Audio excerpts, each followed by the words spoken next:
And welcome to another edition of Odyssey. I'm your host, Mike Schultz. We talk about ancient mysteries and modern mysteries all across the globe. So today we're going to talk about a mystical site right here in the United States, Mount Shasta, also known as Magic Mountain. And I've brought on a guest who's done a lot of research about a prospector or gold miner engineer named J.C. Brown who stumbled upon some lost treasure from an ancient civilization on Mount Shasta. So welcome to the show, Stephen Sindoni. Thank you, Michael. Thanks for having me on today. Great. So everybody just sit back, relax. We're going to have a fun journey through a real-life mystery today, and I think everybody loves the mystery.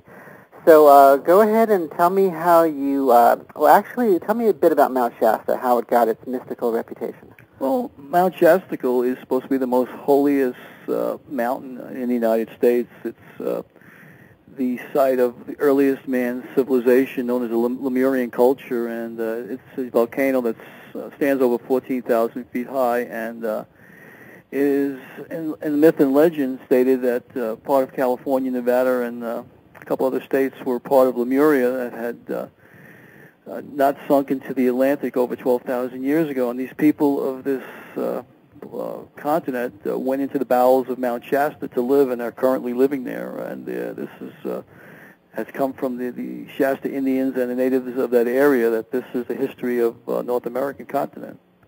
Okay, so the legend of J.C. Brown is quite an esoteric mystery. I know about it because that's what I deal with on my show, and I was really intrigued that you came forward with this research. So why don't you tell me the basic story of J.C. Brown? I know he was an engineer, correct? Yes. Okay, tell me about his life. Okay, well, the legend of J.C. Brown basically is in 1904, a prospector, J.C. Brown, claimed he made an intriguing discovery in the Cascade Mountain Range of California. Brown claimed that he was hired by the Lord Cowdray Mining Company of England to prospect for gold in these areas. He was looking for precious metals, and while he was there, he ran into a section of rock in the face of a cliff in Mount Shasta, which didn't seem to match the surrounding formation. So upon examining further, he noticed that it blocked an entrance to what appeared to be a cave. J.C. Brown, he was a geologist by trade, went through the entire scene, and then upon further digging, he found there was a cave full of debris with vegetation. As he kept digging, he found out that it wasn't a small cave at all, but he found that there was the cave was hiding a tunnel. So once he discovered the tunnel, he went through the tunnel, and he found the tunnel curved downward into the mountain. He was alone, correct? He was, well, in the legend he says he was alone, but in my research I found that he was not alone at all. Okay. At that point, he went down with miners' paraphernalia, and he set out to explore the tunnel.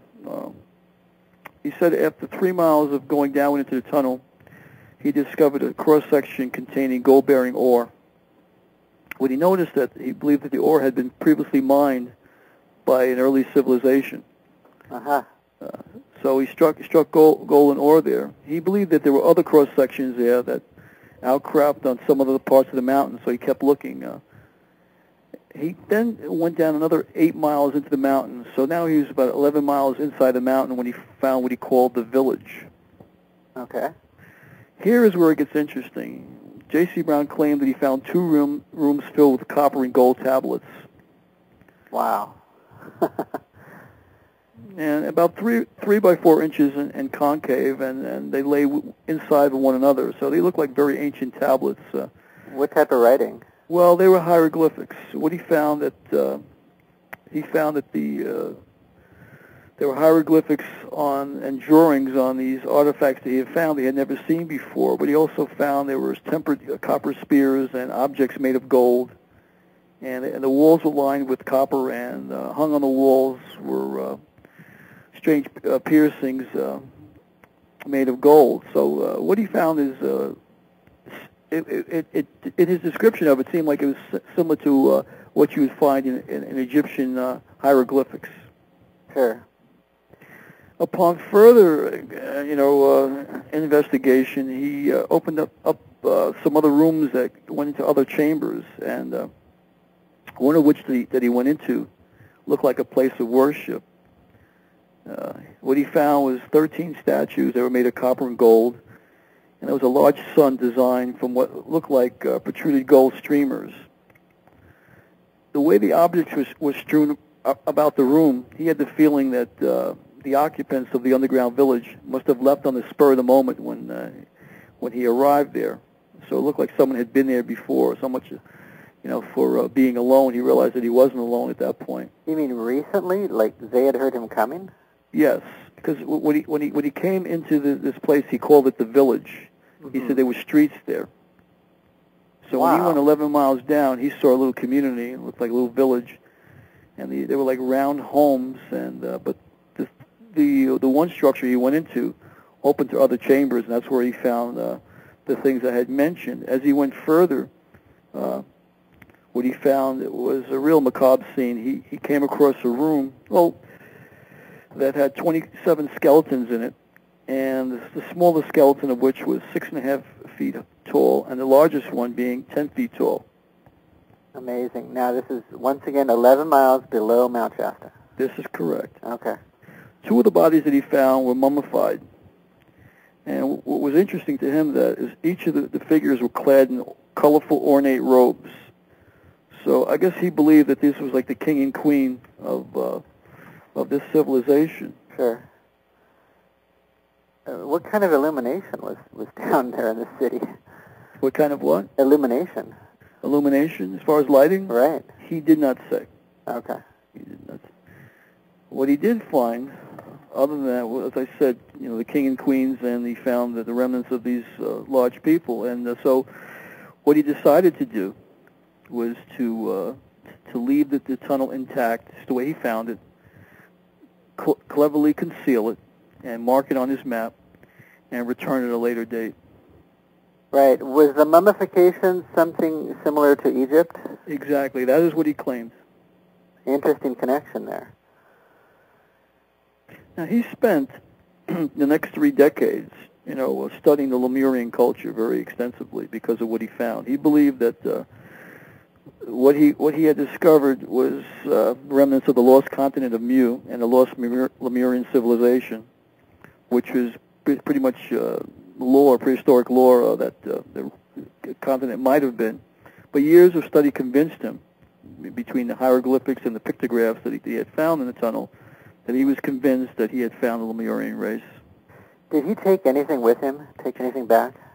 Yes, he did. He claimed that he had photographs and papers from his discovery, and he claimed that he had them in a bank, a Texas bank. Okay. And in my research, I was able to find the Texas bank where these items were located. And they were still there, or? No, I just was able to determine what bank he was referring to in the legend. Okay, I see. Once I was able to determine who the man was, I was able to track his journey up to Mount Shasta. And then at that point, I was able to figure out what bank he used to keep this information secret. And because he had a vault, he claimed in the original 1934 newspaper article, which I'll go into a little further afterwards, in 1934, he claimed that he had these papers and these items in a bank in Texas. I see. Now, this was 1904 was the original trip down there? Right. Mm-hmm. And then 1907 he went back? Well, he went back in 1907. But what happens is he shows up in 1934 to the office of the Stockton Record newspaper, and he goes to see the editor of the newspaper, and he tells the editor the story that I've just told, that he discovered this in 1904, prospecting up in Mount Shasta. So at that time, he enlists the editor, and the editor, after hearing his story, gets him involved, meeting Harry Noyce Pratt, who was the Hagen Museum curator at the time in the Stockton Museum. The legitimate people. Yes. Uh-huh. So after then hearing his story, the museum curator, Harry Noyce Pratt, grills him repeatedly about his claims, and he believes in his claims wholeheartedly. So they then enlist a man by the name of John C. Root, who was a retired printer at the time, who agreed to have meetings held at his home to put together an expedition. And what J.C. Brown wanted, he wanted to get 80 people to go up to Mount Shasta at his expense to claim the lost treasure of the Lemurian people, and he wanted these 80 people to catalog all the items. He wanted to keep the room that I had mentioned about the king and queen, the mummified, intact, and at the other areas they could split apart, and people could make money on some of the artifacts and gold that he found. But he wasn't there to make money, correct? He wasn't charging them. Okay. What J.C. Brown claimed in a legend, this is what the key to putting this all together, Michael, was he claimed that they were going to go an expedition up to Mount Shasta at his expense, and he would provide a boat for them all to go from the Stockton Harbor up to Mount Shasta, and from there they would go up to Mount Shasta, and it was all going to be at his expense. He claimed to be worth $40 million, so money was not an object for J.C. Brown. And back then, that was like $40 billion, right? Exactly. Okay. So what I had to do, I had to find an individual who was worth that kind of money before I could even, make the claim that I figured out who J.C. Brown really was. Sure. So now, after the 6 weeks of meetings at John C. Root's home, they are supposed to now go up to Mount Shasta. So the day that they're supposed to go there, J.C. Brown disappears. Yep. He's gone. He's gone. 80 people are waiting, and keep in mind, they've got scientists, they've got doctors, lawyers, respectable people from the town of Stockton listening to this man for 6 weeks, believing that he's going to take them to the treasure. So after waiting about 12 hours, they decided to call in the Stockton police. Okay. So now the Stockton police are called in, and they were duped. They could not figure out what J.C. Brown's game was. Was he a con man? What's the angle? Sure. What's the angle? And they said, well, did he take anything from anyone? Well, he didn't take a dime from anyone, so there was no crime committed. No. They could find no body, so they had to just dismiss it as a missing persons case, and it's remained a mystery ever since. Did he leave them with directions to this case? No, he did not. Okay. Is there any record in the Stockton newspapers of all of this? Yes, matter of fact, there is. And this is where the story gets it's interesting, because once I read this on Google, I contacted the Stockton newspaper and spoke to Michael Fitzgerald, and he is a columnist for the Record. I told him I would like to solve the 1934 case of J.C. Brown. So he got me the original copy of the newspaper article in 1934.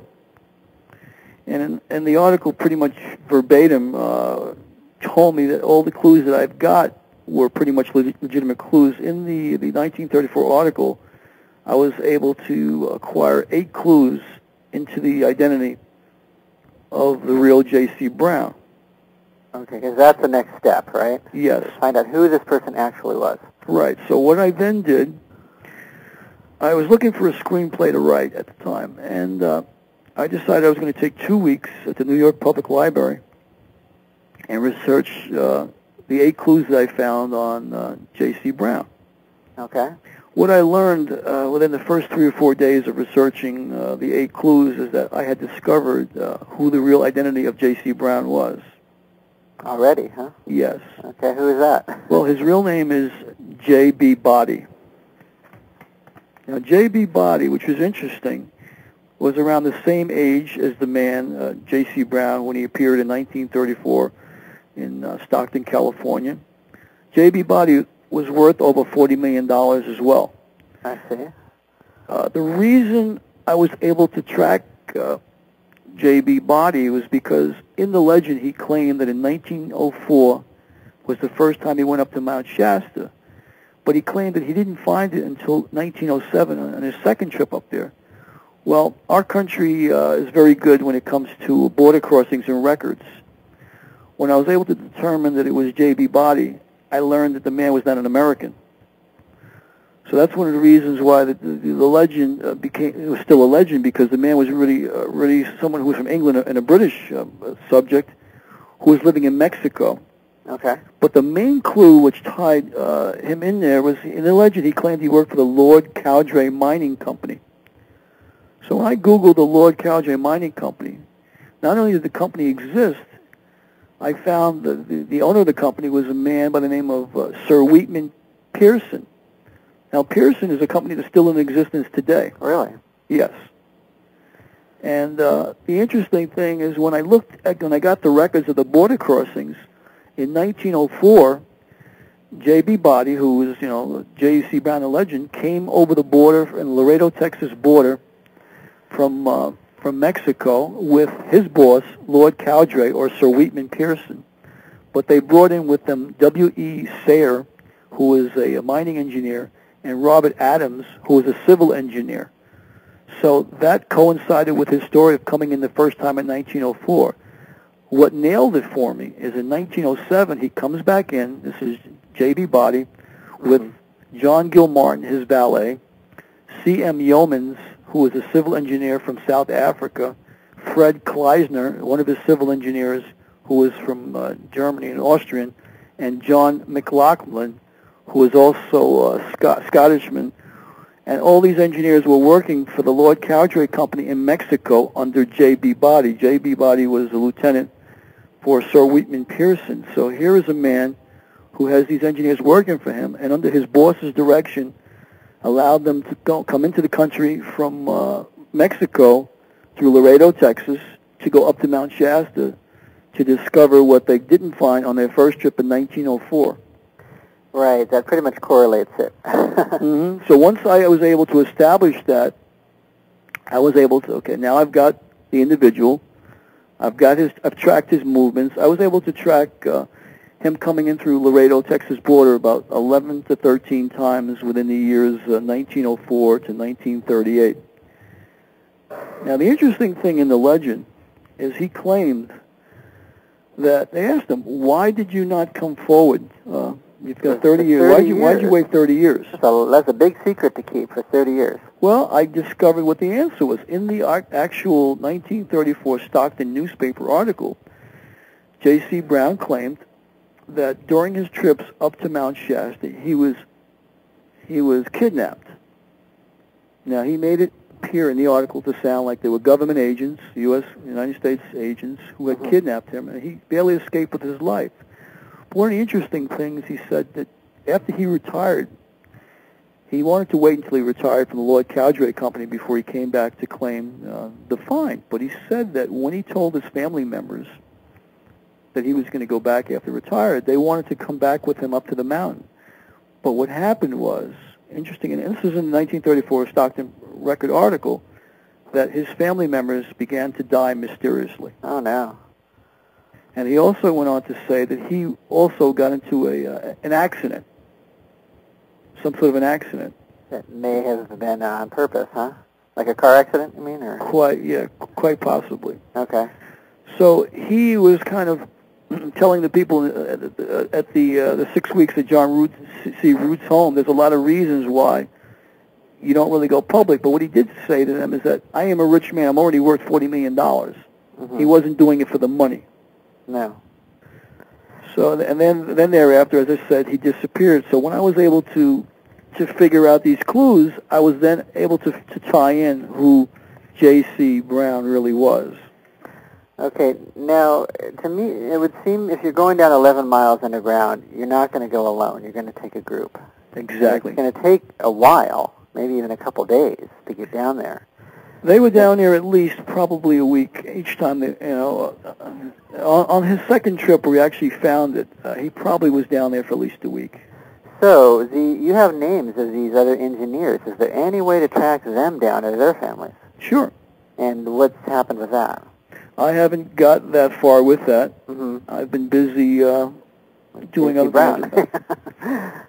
But I've gotten to the point where I've got their names here and their associations tied in with J.B. Body. I mean, J.B. Body, I've even got his memoirs, because once I discovered who he was, I went to the Library for Civil Engineers in New York, and I have a picture in front of me of J.B. Body. So I have an actual picture of the man, of the legend.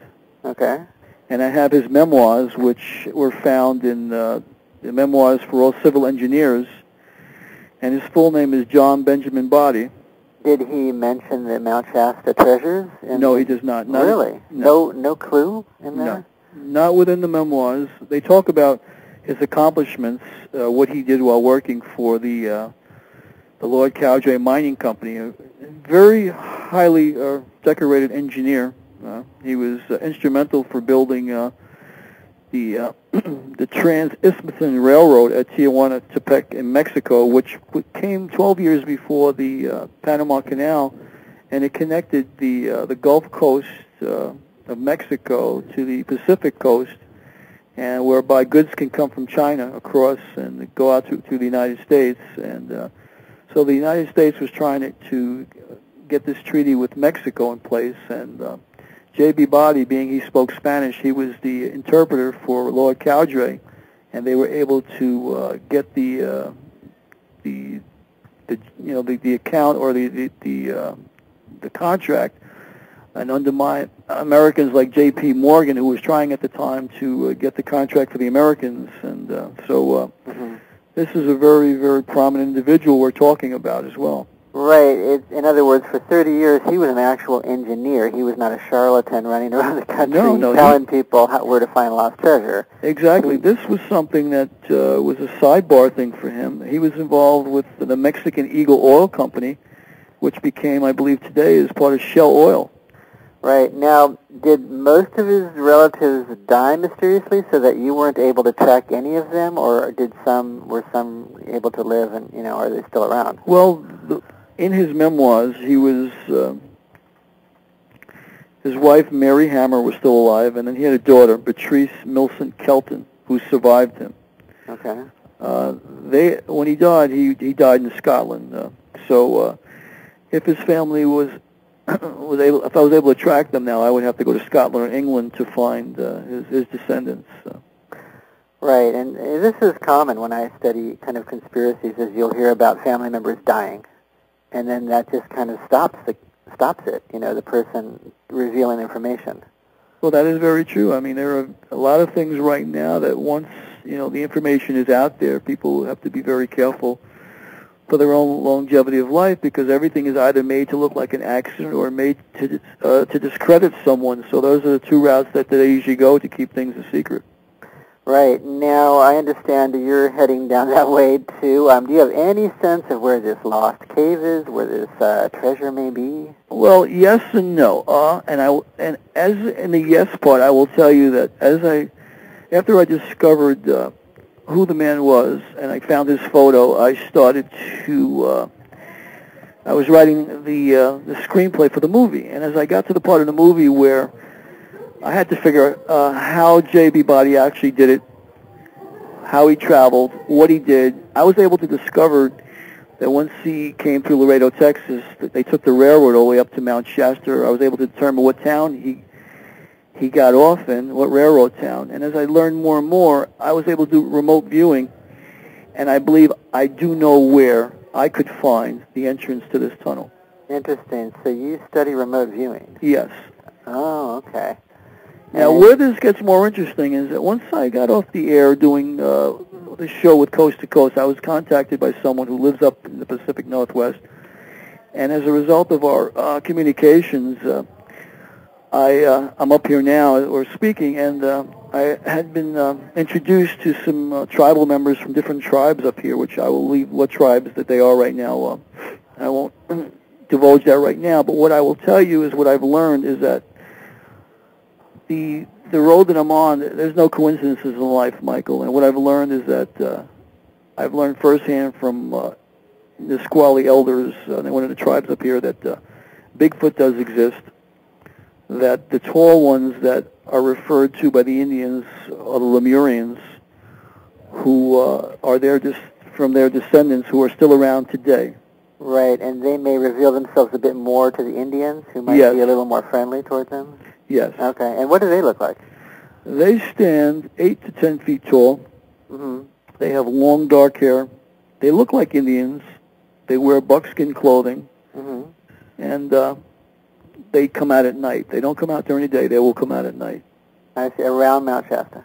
Yes, and up in the Northwest here in the Olympia or the Seattle area, where there's a lot of tribes up here, they will come out on the reservations.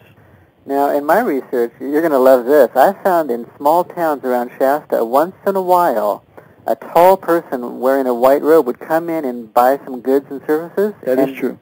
Pay with a hunk of gold and not ask for change. Just walk out the door. Is that true? You've heard that too? Yes. Amazing. What have you heard about that? Well, I've heard that they haven't done it recently, but in the last 30 years, they've been known to come up to Mount Shasta and do that, and they definitely stick out because you don't see people, that tall, No. in our civilization. Well, I would encourage you when you go down there to talk to people in the New Age community, because I've talked to a few of them, and they will tell you stories if you gain their trust about some of this information. Well, speaking of gain your trust, as I got out here, I learned from one of the Nisqually tribe elders about the Bigfoot and also the tall ones, and that what he does is he leaves out tobacco and certain food on his property. Mm-hmm. And the tobacco is in respect for the tall ones and Bigfoot. And the food, and tell me what foods that they like. But when he goes back, the food's gone and the tobacco's gone. Right. So what kind of information have these tall ones imparted to the Indians? Well, that I haven't been privy to because I just got here a couple of days ago, and I've just been taking in confidence from some of these tribes. So I think in the coming months I will learn quite a bit. But I am sharing with you what I've learned in a short period of time. I was invited yesterday to a tribal ceremonial. It's called a sweat, and it's done in an inepi. Mm-hmm. And an inepi looks like a teepee. Okay. Looks like a dome teepee. And what they do is they put hot lava rocks inside of it, and they're poured into a pit. And you sit around the pit, and once inside the pit, they close the opening to the teepee where you come in, and it probably gets to be about 250 to 300 degrees inside of this inepi. Wow. While we're in there last night, the Indians go through 4 rounds of ceremonial prayers. While the prayers are going on, Indian songs are sung, and someone plays a drum at the same time. So this is these ceremonial things that you only hear about, you see part of it in movies that I was privy to last night. Okay.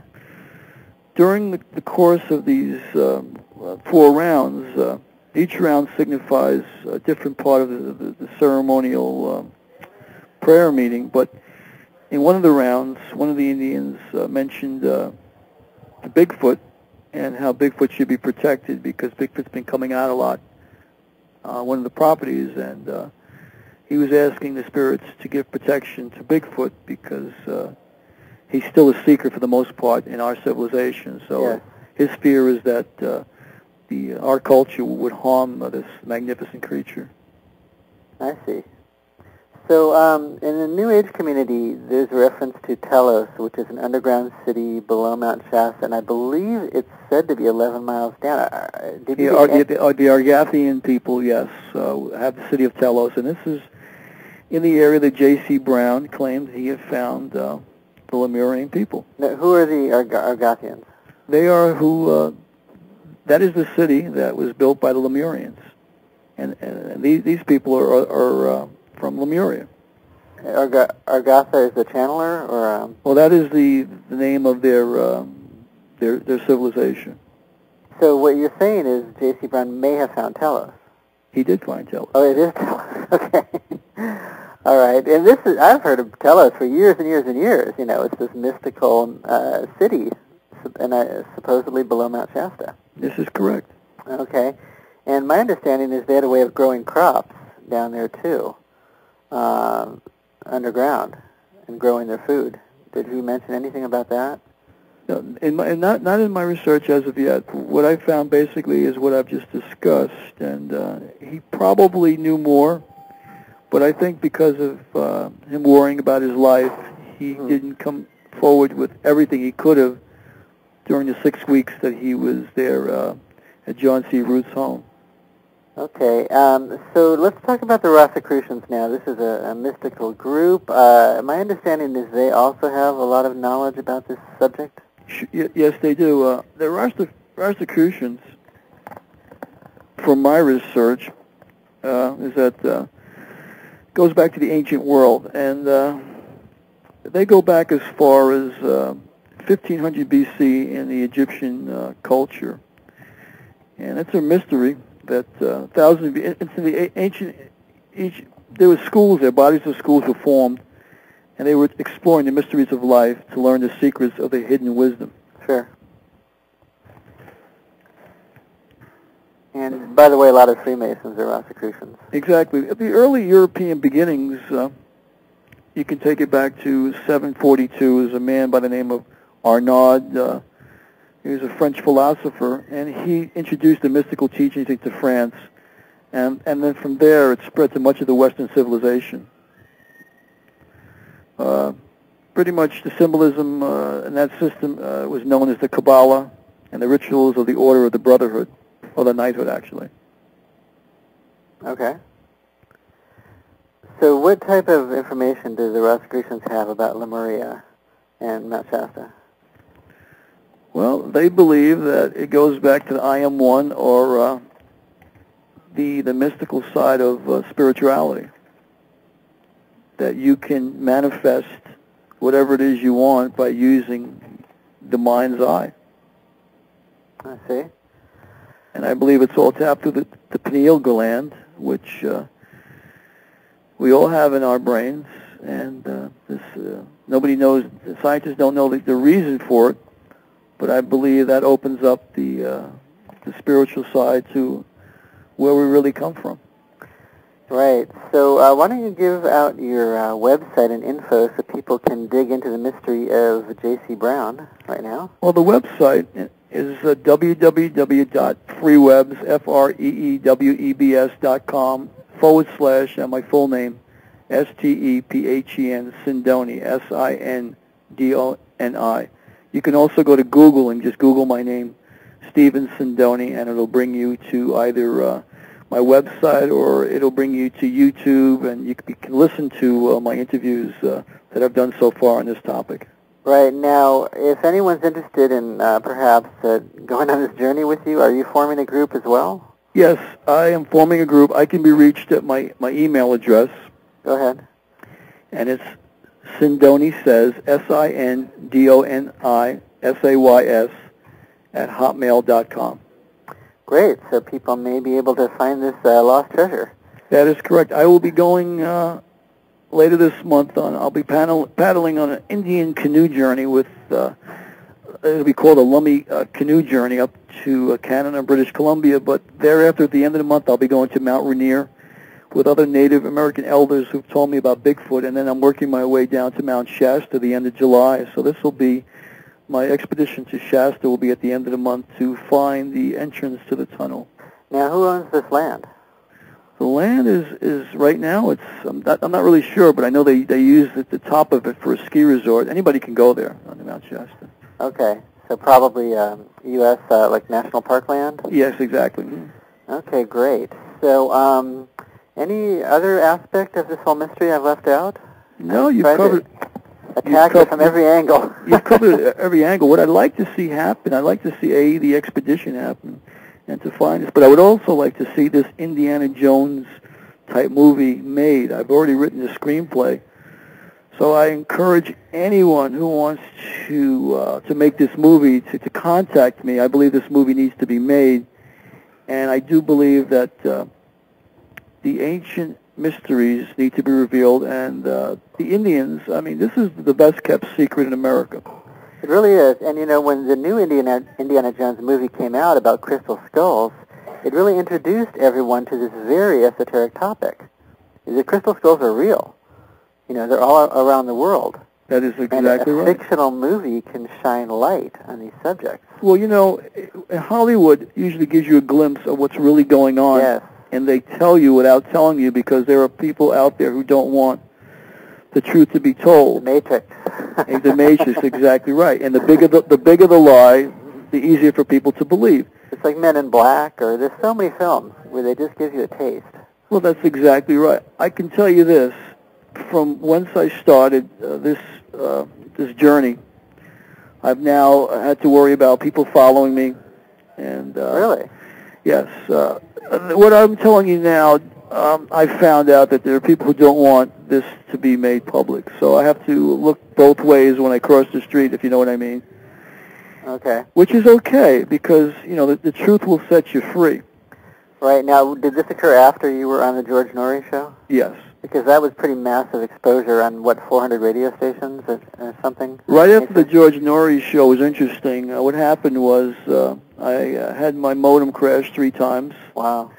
My phone was tapped, and then I started being visited by, I'd be walking down the street in New York and have black ops helicopters above me.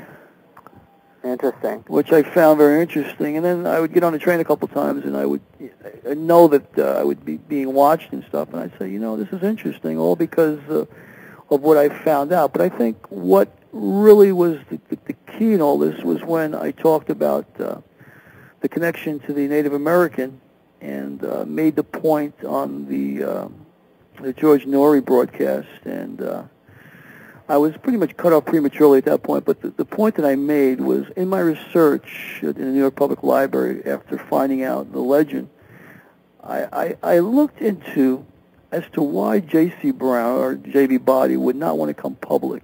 And Sure. What I was getting, and I don't know where I was getting it, but I was getting to go in the direction of looking to all the treaties of the United States. And I looked at the Shasta Indians in that area. I said, well, how many were there? And then I came upon the treaty of the massacre of 1851. And you can Google this. It's out there. And when I talked about this on George Norrie broadcast, all of a sudden I thought, prematurely cut off. But basically what I was talking about was that in 1851, Colonel Reddick McKee had a signing, treaty signing with 3,000 Indian braves in the area, and this is Mount Shasta and other tribes in the area. And after the treaty signing, 3,000 braves were poisoned with strychnine in the beef and the bread, and terrible. And then there were only 27 Indians left, and those people were put on reservations thereafter. Which is interesting is that then I went to read some of the treaties, the first treaties in the United States in 1854, and they talked about each Indian would get $2,000 once they signed over their property, to the government. So the other day I was talking to one of the Indians here, and they were telling me that if you're a full-blooded Indian, you'll get $2,000 a month from the government. Mm-hmm. So just what I learned in the 1854 treaties is true today, what the Indians are actually getting their allotment and what's really happening on the reservations. So that's when you start to realize, Michael, that knowledge is power, and, when you're able to figure things out, there are people out there, who then lose control, and they can't have that in this paradigm that we live in. Right, you've punched a hole in the matrix, and there's all kinds of holes. If you listen to our network, we go through many different angles, and you've just punched one. Now, I want to mention to you, are you familiar with the research of an Egyptian tomb found in the Grand Canyon? I am not, no. Because you may also want to look into this. It may tie in. The Arizona Republic newspaper reported with the Smithsonian Museum an Egyptian tomb with treasures and pottery and urns back in the early 1900s, around the time of J.C. Brown. So to this day, if you go to the Grand Canyon, there's areas called the statue of Isis and Osiris, and there's monuments named after Egyptian gods. And that's the area where this tomb was found. So it kind of ties into what you're saying. Well, if these things are all true, then you have to realize that there are people that are out there who do not want ancient history revealed. There are people that I know that are teachers, and they can't teach ancient history, or they have to teach curriculum the way they want. I mean, our school systems are such that the people in school are taught to a 5th grade level education, and that's for a reason. That's by design. They do not want the truth to go out there. You got to find out on your own. That is basically it. To know thyself. And there's one thing I say to people. I said, believe 50% of what you hear, and then investigate the other 50%. To learn the truth. Right. Well, what I'd like to do is have you back in a few months, because I get the sense you're on this mystical journey and you're finding out more information as you go. So I'd like you to call me back in a few months and get an update. So I'm going to let you go now, but one more time, give out the info if people want to join your group to go to Mount Shasta to search for this lost treasure. Well, there's 2 places they can go. They can go to www.freewebs.com /STEPHENSINDONI, or you can go to my www.giveacrat website. That's GIVEACRAT.com. And that is basically a Change America website. It's called GiveACrat, C-R-A-T. Instead of Democrat, it's giveacrat.com. Uh-huh. And on that site, based on my I believe my freedom of speech being cut short because of what I mentioned earlier, I decided to come up with a GiveACrat website, because when people are tired of the Republican and the Democrat, and they'll have none of that, then they need a new third party called GiveACrat. But my idea was, Michael, was to give America what they haven't been getting, the truth. So I want to be able to, whatever it is, whatever area, I've become an investigator of some sorts, and people now are giving me information. Sure, and leads in other areas. Yes, and what I've learned is that now people are not afraid to come forward. And for whatever the reason, I've become the conduit for that. Absolutely. Well, I appreciate you being on the show today, and we will check out your information, and let's get an update in a few months. Okay, Stephen? Thank you, Michael. Thank you for having me. I'm going to have you hang up to clear the line, and have a good day. Okay. Bye-bye. All right, Stephen Sindoni, the legend of J.C. Brown, talks about a engineer who went 11 miles below Mount Shasta and found mummies and Egyptian tomb types and tablets with hieroglyphics, and it was quite an interesting interview, and he found like a village down there. So please check into that story. And I'm going to actually add a story to that right now about a place called Kokoweef. I'm going to spell this for you. Kokoweef. And I grew up in the Los Angeles area, and I had always heard about this place. It's a mystical underground river of gold that was found in the California desert, and I'll read you a little bit of something I found on the web just to whet your interest, and you may want to look into this mystery as well. So it's called A Bit of History of the Lost River of Gold at Kokoweef, once again in the Mojave Desert of California. This is the story of a lost river of gold located near the California and Nevada state line, just off the 15 Interstate Highway.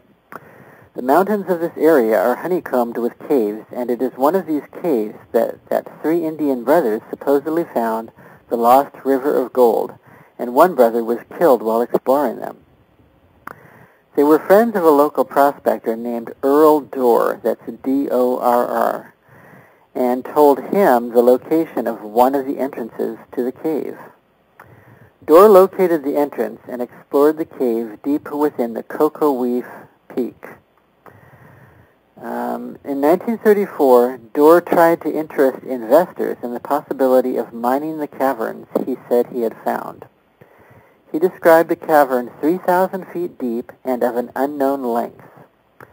There was an underground river running through the cave.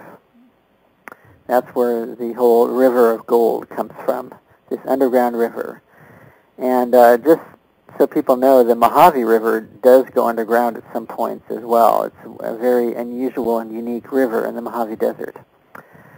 So Dorr said he followed the river for approximately 8 miles, walking along a shelf next to the underground river. At some point, he said he saw a shaft of light, but otherwise the cavern was dark.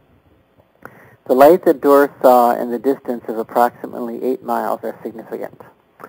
On one of the shelves, Dorr filled a leather pouch with black sand to have analyzed for possible minerals. When Dorr made his way back to the top, he noticed 2 prospectors were watching him. Worrying about claim jumpers, he returned to the entrance and dynamited the entrance closed. Dorr spent most of his remaining years trying to locate the shaft of light that he had seen while following the underground river. He was never able to find the second entrance. The remains of the original entrance, Dorr's cabin, and smaller caverns can still be located in this area. Dorr had the pouch of black sand assayed, and it ran to $2,000 a ton of gold, and that was priced at $20 an ounce back then. At today's prices of $800 for an ounce, this would come to over $80,000. So not bad for a day's work. So here's what is little known about prospecting trips by some desert explorers in later years, which might provide clues to relocating the lost treasure. First off, Dorr said he descended about 2,000 feet to the bottom of the main cavern. And then he walked a distance of about 8 miles along the riverbed. This distance along the depths would mean that the shaft of light that Dorr said he saw while exploring would be located somewhere out on the lower reaches or badlands below the peak and to the west of Cocoa Reef. So according to a local prospector, Dorr spent much of his time in these lower areas searching for the shaft of light. So this is something that you may want to explore on your own. It's spelled in two ways, Cocoa Reef with an F and Cocoa Weep with a P. And you can look this up in the Mojave Desert. It's a very remote area of eastern California. There's a ghost town called Sema, which is a pretty interesting little place. I think there's a little hotel there, and it used to be a train station. But when the train closed down, it shut down Sema, C-I-M-A. So if you can locate the Sema Road, and you can see Cocoa Reef on the map. And check that out, as well as this lost cave of treasures in Mount Shasta, if you are interested in a mystery and a treasure hunt.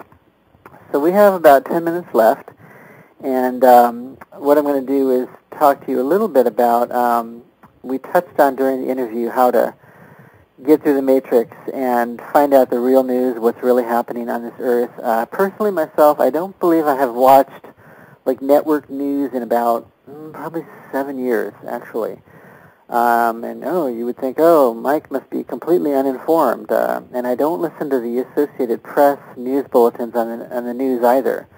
Associated Press, you have to look into who owns the Associated Press, who owns UPI, United Press International. What is their agenda? What are they allowing to come through, and what are they censoring? And until we have a true investigation of these organizations, I'm not interested in the AP News or the UPI News. To me, it's filtered. So what I've done for the past 7 years is I've gone on alternative sites on the web and been able to get unfiltered news outside the matrix. And I'll give you a few of them now.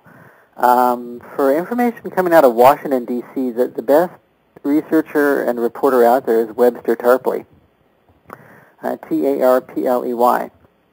He's an extremely knowledgeable man, and he's got a radio program on GCN Live. That's Genesis Communications Network, GCNlive.com.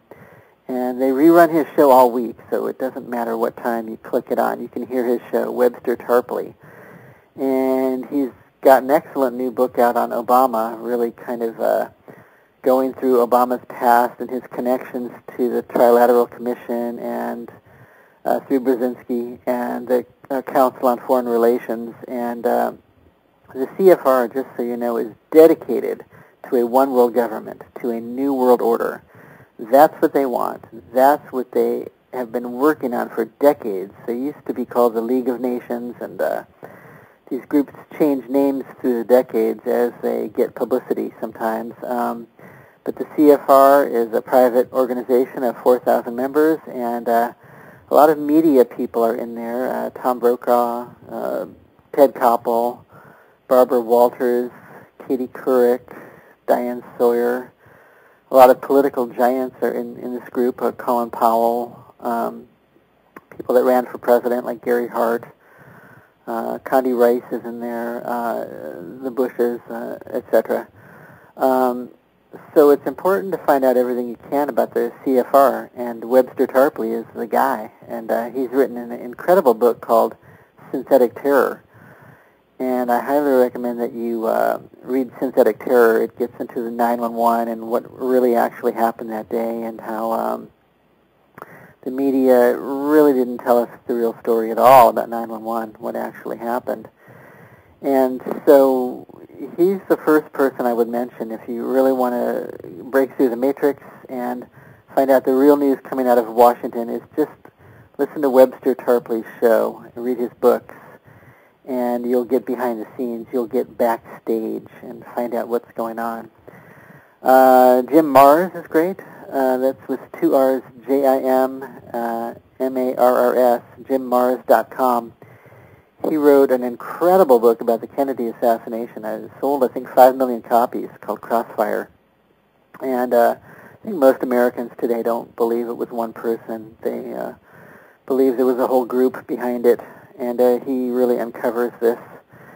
And then he gets into Rule by Secrecy, which is probably the best book I've ever read in my life. I mean, Rule by Secrecy ties it all together, all of the ancient mysteries that I talk about, and of course I produce films on ancient mysteries. And go to my webpage on BBS Radio and click it on and listen to my archives, and please order my DVDs. I get into these ancient mystery schools and all of these strange monuments all across the globe, everything from Easter Island to Stonehenge. And please purchase my DVDs at $20, and there's lots of great pictures in my lecture. And that's what supports my show. That's what keeps it all going, so I can continue to do research. Please support all of us, Stephen and his works, and Webster Tarpley and myself in this alternative news medium. So anyway, Jim Marrs is a fantastic researcher.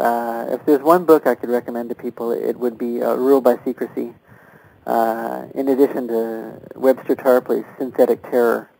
These are really excellent exposés and help you understand what's really going on in the planet and politics and sociology. So JimMarrs.com is an excellent site, and Jeff Rentz is probably my favorite reporter. I believe at one time he did work for the networks, NBC or ABC, and he dropped out when he realized that the stories were being filtered or censored. And Jeff Rentz, that's RENSE.com, it's simply Rentz.com, RENSE.com, has, probably about 20 stories a day that come up on his site, and you just scroll through his headlines and click on the one that interests you, and you choose the news you want to read. You don't wait for the AP to tell you, or listen to a 30-minute broadcast on ABC and wait for them to tell you in order. You choose. You take the power. You pick which one you want to read. And Rentz will definitely open your eyes. It's free online. David Icke has excellent headlines every single day. No, he doesn't talk about aliens all the time. I'd say 95% of his stories, or 99%, are just about politics and what's going on in society today. He's tracking the New World Order probably better than any researcher. So, the alien stuff I kind of put in a separate category in his theories. I'm kind of neutral on this theories. I don't believe or disbelieve. I just know that he does excellent research into genealogies, and he's done great research into how the Bushes and the Clintons are, all of these people, John Kerry and Al Gore and Colin Powell, and all of them are actually related. And so if you're interested in this subject, please go to davidicke.com, I-C-K-E, davidicke.com. And every day he has great headlines, probably once again about 20 headlines, and you pick which one you want to read and explore for that day. And get into your own unfiltered news. And Alex Jones is the other one I'll mention real briefly. He kind of became famous when he broke into Bohemian Grove, which is a private campground in Northern California, where a lot of these elite media and political figures were engaging in kind of weird occult or pagan rituals in the forest of Northern California. It's in a town called Monte Rio. He was able to sneak in, and he videotaped their ceremonies of them dressing all in black robes and worshiping this pagan stone owl, this giant owl about 40 feet high, and these weird ceremonies. And once he had the tape, he was able to prove that this was really going on. This was not wild conspiracy. So it's important to watch this tape and show it to others. And Alex Jones, you can either Google his name or Yahoo his name, and All of his films are free, by the way. Just go to Google or Yahoo, and you can watch them right now. Watch his films for free, and or go to his site, which is Infowars.com. Infowars.com. So, of course, BBS Radio has some good news site here as well. So if you go to our website here, if you go to Alex Jones' site, Webster Tarpley's, Jeff Rentz, and David Icke, to me, those are kind of the four giants. I don't believe, every single thing they say.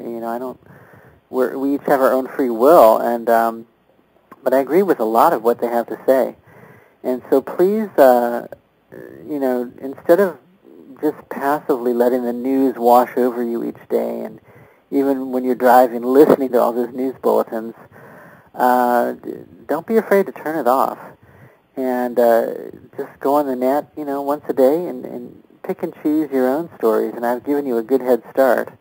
This broadcast will go into the archive, of course. So there's a lot of good info today. So just listen to it again in the archive and take notes and write down what I've said. And this will give you a good start. If you don't like something, then cross it off your list. But at least try it. At least try the information I've given you today. So we're winding down on Odyssey.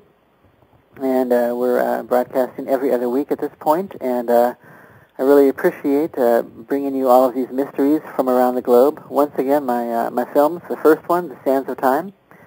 I get into the whole Chariots of the Gods material, Ancient Astronaut Theory. Second film, Temples of Stone. And that gets into Yanaguni and Angkor Wat and some esoteric areas in the Far East, ancient monuments and temples around the globe, and who may have built them and why they were built, and our heritage and our history on this planet. And my new film is Mystery Islands. It's not on the website yet, but just email me and I'll shoot it out to you for $20. It's my latest one on Nan Madol and Oak Island and all of these mystical sites around the globe. So please do support the show, and I'm using PayPal. That's my secure server, and shoot me out $20 and I will send you this film. So we're all out of time. Thank you for joining me on Odyssey today, and I will see you next time. Take care. Good night.